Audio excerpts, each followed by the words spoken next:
L'heure de vérité approche pour la fraternité nigéro-béninoise. L'armée française va-t-elle enfin quitter le Bénin? C'est la dernière question que j'affronte ce soir. Nous sommes tous raisonnablement et prudemment réjouis lorsque le nouveau président du Bénin, Kossi Mboueke Romuald Ouadani, a entrepris une tournée fraternelle auprès des États voisins de la République bénie du Bénin. Il s'est rendu tour à tour au Nigeria, au Niger, au Burkina Faso, en Guinée-Bissau, au Sénégal, si je ne m'abuse, en Côte d'Ivoire, et il s'est rendu aussi, tout naturellement, au Mali. Il a fait le tour des pays entourant le Bénin et notamment le tour des pays de l'Alliance des États du Sahel. Nous avons salué cette approche. Mais nous avons aussitôt souligné, et nous avions raison, que l'enjeu fondamental dans toute cette affaire, c'était la géostratégie et la géopolitique béninoise. La question centrale était la suivante. Le Bénin va-t-il changer de logique géopolitique et géostratégique de lutte contre le terrorisme? Cette question-là est la question principale. Dans la lutte contre le terrorisme en Afrique, il y a deux écoles.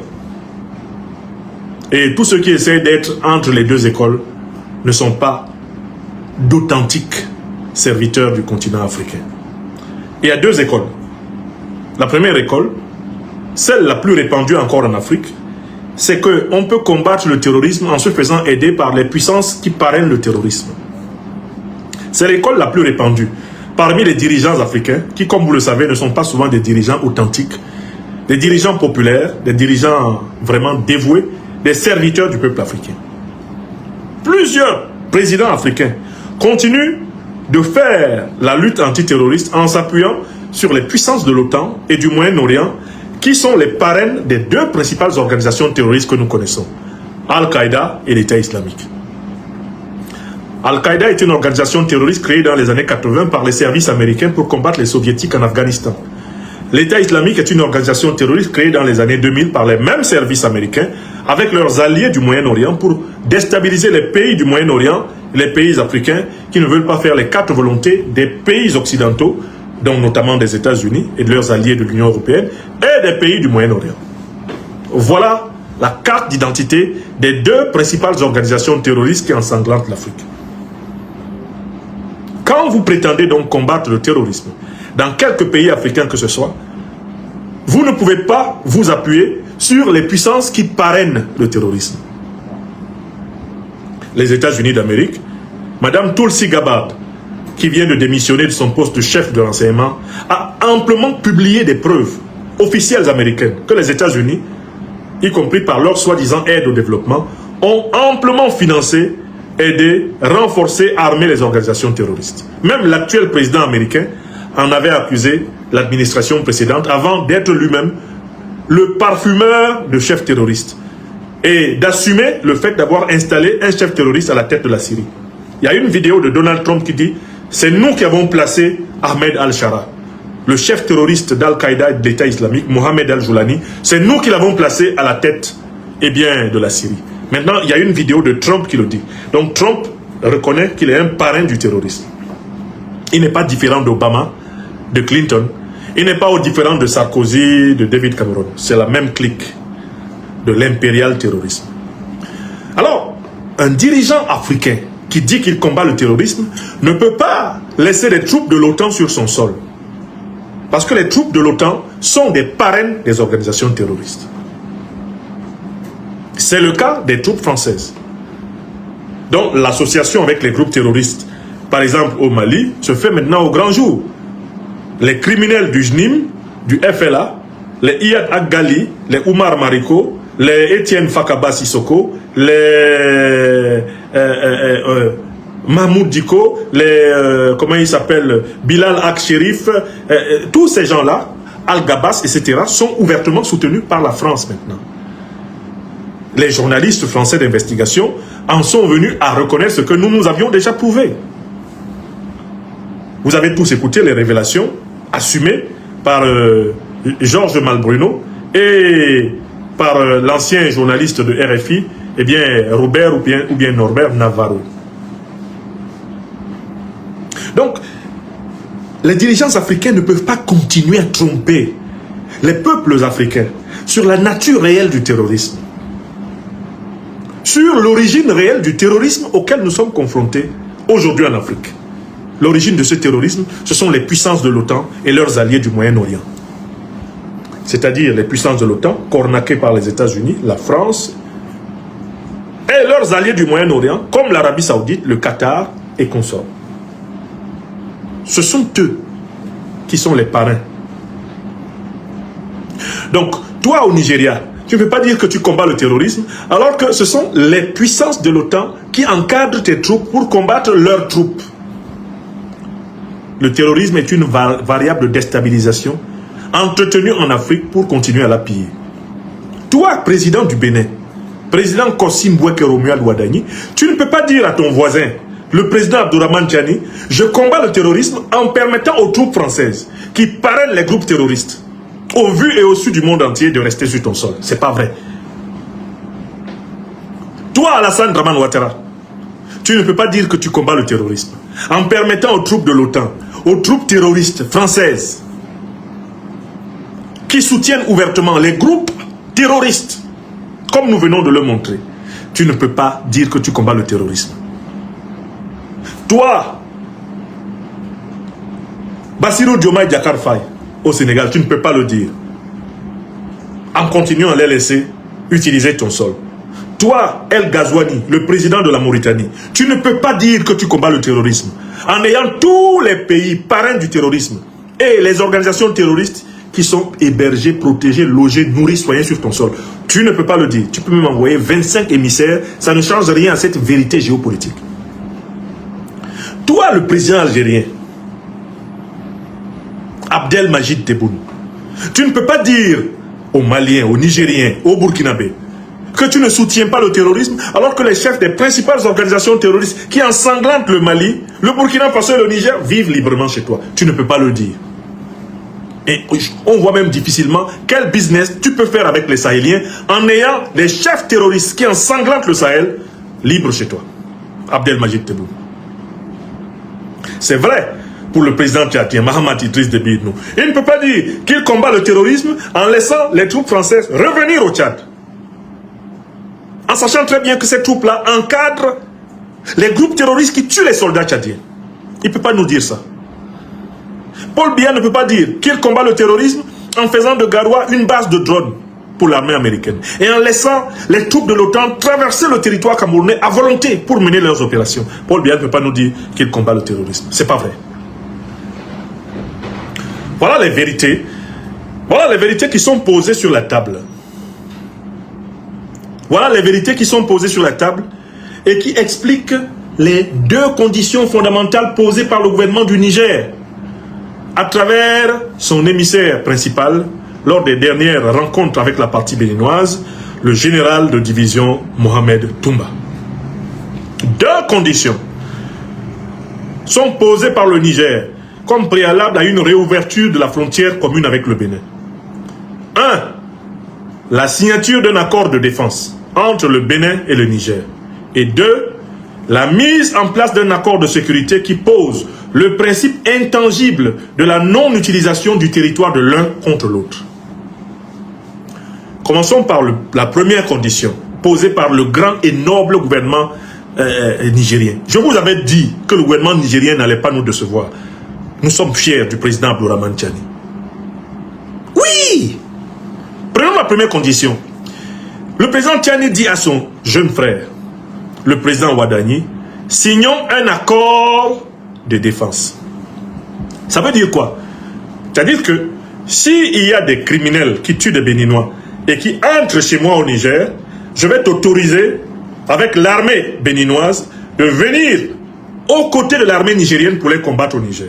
C'est exactement ce qui se passe par exemple entre le Burkina et d'abord entre les pays de l'AES, c'est ce qui se passe, mais c'est ce qui se passe par exemple entre le Burkina et le Togo. Le Burkina et le Togo ont un tel accord de défense que quand des criminels viennent du Burkina pour attaquer le Niger, pour attaquer, pardon, le Togo, l'armée togolaise a droit de poursuite. En coordination avec l'armée burkinabé, l'armée togolaise entre tranquillement au Burkina et taille le croupion à ceux qui sont entrés pour tuer les Togolais. De la même façon, quand les terroristes partent de l'intérieur du Togo, quand les terroristes partent de l'intérieur du Niger pour fuir au Togo, l'armée de l'intérieur du Togo, non, du Burkina pour fuir au Togo, l'armée burkinabé a le droit de poursuite. L'armée burkinabé entre au Togo avec l'autorisation. C'est ça un accord de défense. Ça veut dire quoi? L'armée nigérienne demande, le Niger demande au Bénin d'accepter que l'armée nigérienne soit capable de poursuivre les terroristes qui entrent au Bénin. Et que l'armée béninoise soit aussi capable de poursuivre les terroristes qui entrent. Eh bien, au Niger, les deux armées combattent les terroristes ensemble. Vous voyez la première conséquence? La première conséquence, c'est que s'il y a cet accord de défense, les terroristes seront vraiment pris entre deux feux. Ils seront écrasés. Ils n'auront pas de zone de repli. Puisque les deux pays auront décidé de leur mener une lutte sans merci, ils seront réduits. C'est pour cela qu'il y a eu une accalmie. À la frontière, par exemple, entre les pays de l'AES, il y a plus d'accalmie à ces frontières maintenant qu'il y en avait avant. Parce que les armées de l'AES circulent librement dans tout le territoire. C'est pour ça qu'il y a plus d'accalmie maintenant à la frontière nord du Togo et à la frontière sud du Burkina. Parce que les deux armées travaillent ensemble. Vous comprenez? Donc l'accord de défense est nécessaire. S'il n'y a pas d'accord de défense, la frontière ne doit pas être ouverte. Parce qu'on ne sait pas qui on va mettre dans les véhicules pour entrer au Niger. Vous avez compris? Deuxième élément très intéressant. Un accord de sécurité qui pose le principe intangible de la non-utilisation du territoire de l'un contre l'autre.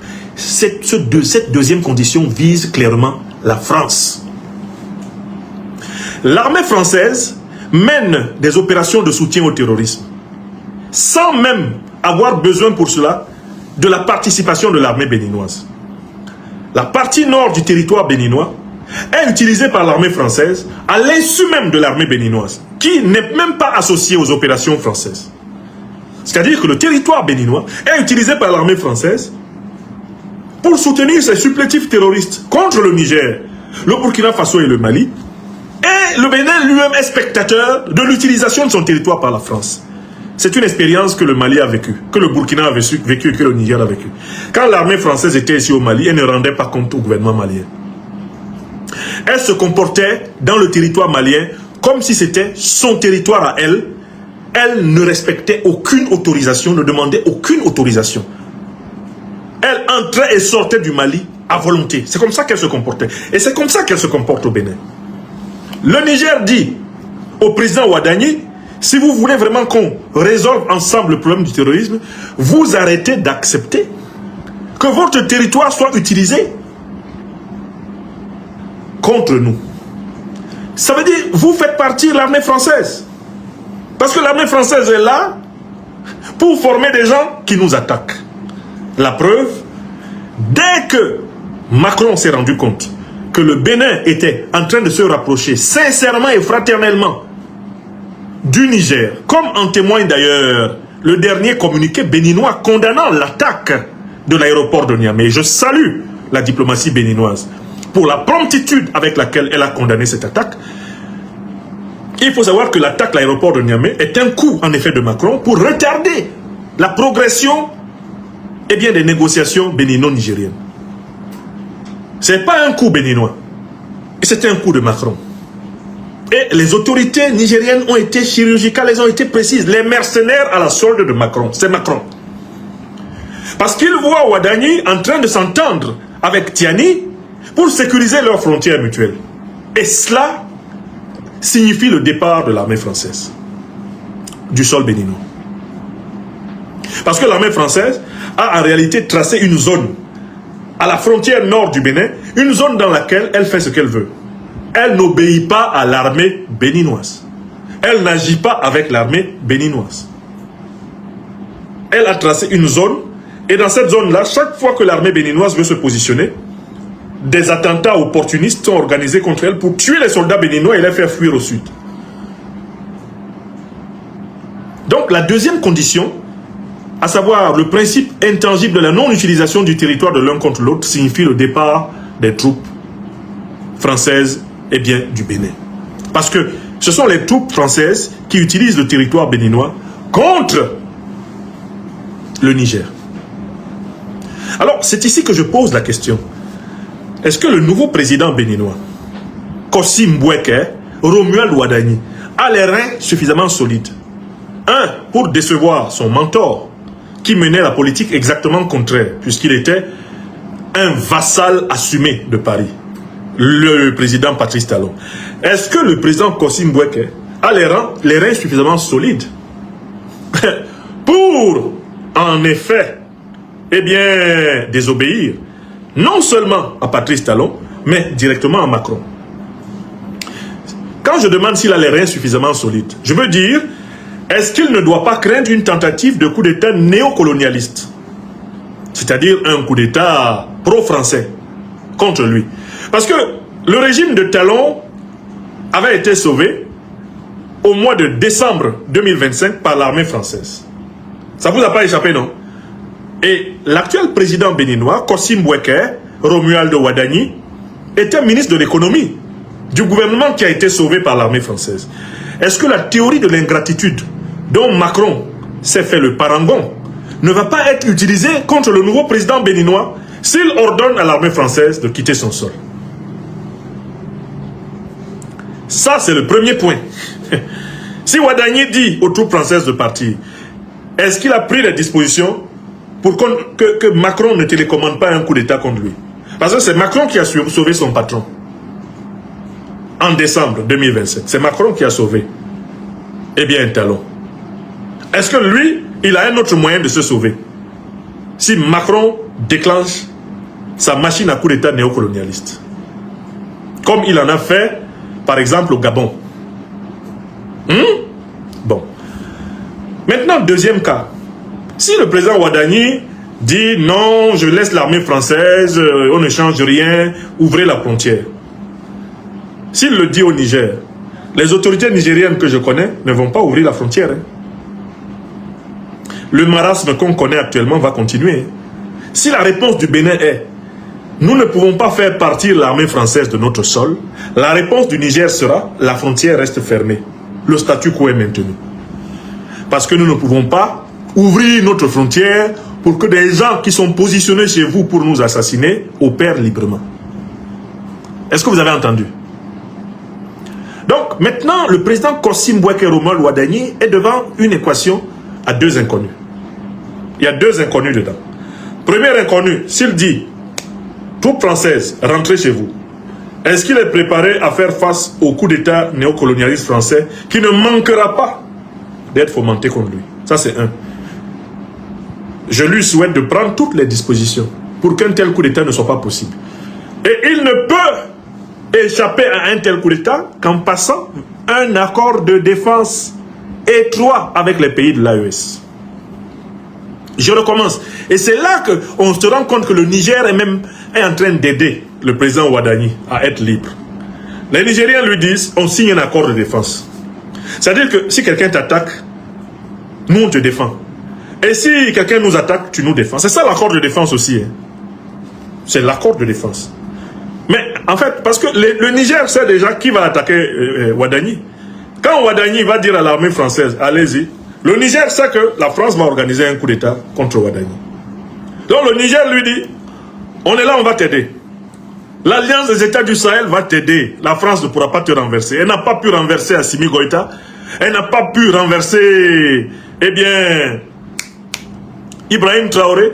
Elle n'a pas pu renverser Abdourahmane Tiani. Wallahi, si tu viens avec nous là, on applique la norme de solidarité mutuelle. Wallahi, personne ne va oser. Les soldats français ne vont pas descendre à Cotonou. C'est ça le sens de l'accord de défense. Hein. Oh, il faut signer l'accord de défense. Si Ouadani n'a pas un accord de défense, il compte sur quoi pour dire non à Macron? Il compte sur quoi? Et c'est ça la décision. Et maintenant, si Ouadani dit non, non, je suis venu vous voir, mais vraiment, hein, on connaît l'argument qu'il donne souvent. les France-Africains, les néocolonisés, ils disent souvent, oh non, mais vous aussi, il y a des instructeurs russes chez vous. Est-ce que j'ai demandé que les Russes partent? Les Russes ne sont jamais venus nous coloniser. Les Russes ne nous ont jamais réduits en esclavage. Président Ouadani, ne sortez même pas le nom des Russes dans cette histoire. Les Russes ne sont jamais venus nous imposer leur langue. Ils ne sont jamais venus nous imposer leur monnaie. Les Russes ne sont jamais venus introniser les Africains chez nous, à notre place. Ils ont été nos compagnons dans la lutte anticoloniale. Ils ont été nos compagnons dans la lutte anti-impérialiste. Aujourd'hui, ils travaillent avec tous les États africains, même quand c'est une dictature. Si elle passe des accords avec la Russie, dans le domaine par exemple sécuritaire, la Russie remplit ses contrats. Ils ne se mêlent pas de choisir nos dirigeants à notre place. Ce ne sont pas les Russes qui ont installé les présidents Goïta, Traoré ou Tiani. Ce n'est pas vrai. Mais, évidemment, la Fédération de Russie coopère mieux avec ceux qui ont une conscience de la mémoire fraternelle anti-colonialiste qui a lié pendant plusieurs décennies les peuples russes, les peuples soviétiques et africains en lutte. D'accord? Donc ça n'a pas du tout la même chose. Il n'y a pas de comparaison possible entre la présence militaire russe au Sahel et la présence néocolonialiste terroriste de l'armée française. Et voilà pourquoi je voulais que tout le monde comprenne bien que le président Ouadani se retrouve maintenant dans l'heure de vérité. Du côté nigérien, les deux conditions qui ont été ouvertement prononcées par le général de division Mohamed Toumba, elles signifient quoi? Le Niger, par la première condition, donne une garantie de solidarité au président Ouadani, lui donne une option de sécurité. On va t'aider à te défendre. Parce qu'on sait que ceux qui nous attaquent là, ils vont t'attaquer. Nous, on va t'aider. Tu ne tomberas pas. En plus, tu auras un plus grand soutien du peuple béninois. Parce que le peuple béninois, comme vous voyez là, c'est un peuple panafricaniste. Les Béninois ont honte de la politique que Patrice Talon a menée.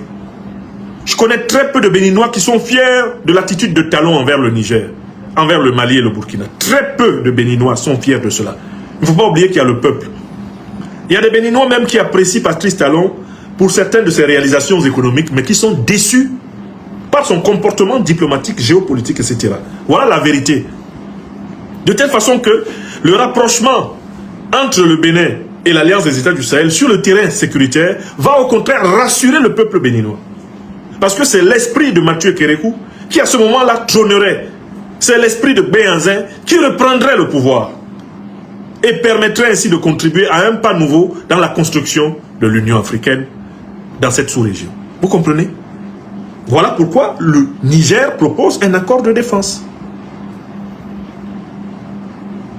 L'accord de défense, c'est vraiment pour sauver la tête de Ouadani. Parce qu'on sait très bien que dès que lui va dire à l'armée française de partir, Macron va lui faire ça dur. On lui dit, passons un accord de défense. On va s'entraider. On sait que Macron va te chercher. Et puis, le ministre est allé plus loin. Il faut même qu'on mette en place un système de renseignement conjoint. C'est-à-dire que quand il y a des menaces contre vous au Bénin, nous, si on a accès à l'information, on vous donne. Quand il y a des menaces contre nous au Niger, vous avez accès, vous nous donnez. Il faut qu'on mette en place une cellule de renseignement conjointe. Toutes ces précautions que le Niger prend, vous pensez que c'est contre qui? C'est contre la puissance néocolonialiste et terroriste française. Quelle que soit la manière de voir les choses, le Niger rassure non seulement toute l'alliance des États du Sahel, le Niger rassure, le gouvernement du Niger j'entends, rassure le peuple nigérien, il rassure tous ceux qui savent ce que le président Tiani sait. Et qui savent jusqu'à quel point le président Tiani est conscient des enjeux. Le Niger nous montre là qu'il maîtrise le dossier. Et donc, si cette affaire-là aboutit bien, il y aura un changement fondamental dans la politique béninoise. Ce sera le tournant souverainiste de la politique béninoise. Est-ce que le banquier d'affaires, de formation, Ouadani, est prêt à assumer ce tournant? Est-ce qu'il veut ruser en donnant l'impression de satisfaire aux conditions nigériennes et en cachette, en continuant à satisfaire les exigences du néocolonialisme français? Les prochains jours nous le dirons. Pour ma part, je conclus en lui donnant un conseil. Président Kossim Bouek et Romuald Ouadani, vous faites partie d'une génération qui ne peut plus se permettre de gouverner l'Afrique le doigt sur la couture en obéissant aux ordres de Paris. Vous avez été dans les mêmes écoles que les Occidentaux qui sont maintenant à la tête des gouvernements et des ministères d'Europe et d'Amérique. Vous avez été dans les mêmes écoles. J'ai vu même que vous avez été dans la prestigieuse université de Harvard. Vous avez bien vu qu'il n'y a pas une différence raciste ou raciale de capacité cognitive, de capacité créative, de capacité inventive. Vous avez bien vu que vous êtes à la mesure d'être aussi intelligent et de construire des puissances aussi intelligentes que celles qui aujourd'hui torturent l'Afrique. Votre responsabilité, Monsieur le Président, est de choisir l'Afrique, pas la France. C'est de choisir l'Afrique, pas le fric. Votre responsabilité, c'est de choisir la souveraineté, pas la lâcheté. C'est une responsabilité fondamentale. Si vous restez sous l'escarcelle du néocolonialisme français, de l'impérialisme occidental pour la sécurité du Bénin, vous allez conduire le Bénin dans une chute encore plus scandaleuse que celle dans laquelle la politique inconséquente de Patrice Talon l'a conduit. Par contre, si vous assumez le tournant souverainiste béninois, il y aura certes une période de flottement, une période de difficulté, mais vous serez et vous entrerez dans l'histoire de ce Bénin comme l'un des plus grands présidents qu'il ait jamais eu. Vous êtes responsable de faire l'histoire ou alors de la rater. C'est ce que je voulais dire au président Kossi Mbweke Romuald Ouadani. De faire gaffe à la propension qu'un certain nombre de dirigeants africains ont de vouloir jouer au malin en satisfaisant des intérêts contraires, c'est-à-dire aucun intérêt finalement. Paris ne vous pardonnera jamais votre rapprochement avec le Niger, vous le savez. Alors il faut l'assumer. Il faut l'assumer. Car vous aurez choisi l'Afrique, notre continent. Et c'est votre responsabilité en tant que président béninois. Et tout ceci peut décanter même plusieurs problèmes politiques à l'intérieur du Bénin. Vous savez comment vous êtes arrivé au pouvoir. Votre attitude envers l'Afrique peut améliorer la crise politique intrinsèque au Bénin. À la manière dont votre ancien patron s'est accaparé du pouvoir au Bénin pour vous installer. Tout cela est interdépendant. La souplesse avec laquelle vous allez aborder et le courage avec lequel vous allez aborder la question géopolitique africaine va énormément influencer l'avenir de votre pouvoir. Je vous souhaite de signer un très bon accord de défense et de coopération avec la République du Niger. Je vous souhaite de demander officiellement et solennellement dans les prochaines heures à l'armée française de retirer ses troupes du sol béninois. Je souhaite que vous, président Kossi Mbweke Romuald Ouadani, soyez le président qui a dit cela. Et je vous promets que si vous prenez ces deux décisions, nous, de l'Institut de l'Afrique des Libertés, vous apporterons un soutien fort. Car vous aurez choisi l'Afrique. Et non la France-Afrique. En êtes-vous capable? Ça dépend de vous. Si vous en êtes incapable, mais rendez-vous sur le terrain de la lutte. Puisque de ce point de vue, vous serez rangé très clairement du côté des ennemis de l'Afrique. Je ne vous souhaite pas un tel malheur. Vous êtes encore dans l'âge où on peut se donner des défis. Comme le disait Frantz Fanon, chaque génération doit, dans une relative opacité, découvrir sa mission, la remplir ou la trahir. Je vous souhaite de découvrir la vôtre, Président.